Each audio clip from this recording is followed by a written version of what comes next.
પ્રધાનમંત્રી નરેન્દ્ર મોદીએ જાપાનની મુલાકાત લઈને જાપાની રોકાણકારોને રેડ કાર્પેટ વેલકમનો સંદેશો આપતા વિકાસપથની એક નવી મંજિલ માટેની દોડનો આરંભ થઈ ચૂક્યો છે. બંને દેશો વચ્ચે સ્થપાયેલા સંબંધ સેતુના પગલે ગુજરાતની ભૂમિ પર જ એક મિની જાપાન સાકાર થાય તે દિવસો દૂર નથી. પ્રસ્તુત છે એક અહેવાલ. ભારત અને જાપાન વચ્ચે સ્થપાયેલા સંબંધોને નક્કર રૂપ આપતા અમદાવાદથી વાયવ્યે 95 કિલોમીટરના અંતરે વિઠલાપુર નજીક 120 હેક્ટરના વિસ્તારમાં Japanese micro small and medium enterprise industrial park આકાર લઈ રહ્યો છે. જીઆઈડીસી દ્વારા વિકસાવવામાં આવી રહેલા આ ઇન્ડસ્ટ્રીયલ પાર્કમાં 2 જાપાની કંપની જમીન સંપાદન કરી ચૂકી છે. હાલ 211 કરોડનું રોકાણ થઈ ચૂક્યું છે અને ગુજરાત સરકાર દ્વારા માળખાકીય સુવિધા આપવાની તૈયારીઓ વેગથી ચાલી રહી છે.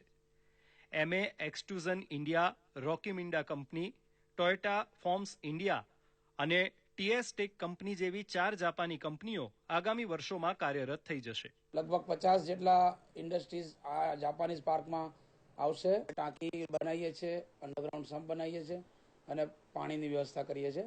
એટલે રોડના કામ અત્યારે ચાલુ છે અને 2 ઇન્ડસ્ટ્રી આવેલી છે. એ લોકોએ પોતાના કન્સ્ટ્રક્શન એક્ટિવિટી શરૂ કરી દીધી છે અને બીજી ઇન્ડસ્ટ્રી આવવામાં છે. પાર્કમાં ઉદ્યોગો ધમધમતા થતા આગામી 5 વર્ષમાં જ વિઠલાપુર નજીક મિની જાપાન ઊભું થઈ જશે તેવા સંકેતો મળી રહ્યા છે. આસપાસના ગામના રહીશો ગામના વિકાસ અને રોજગારી પ્રતિ આશાવાન છે.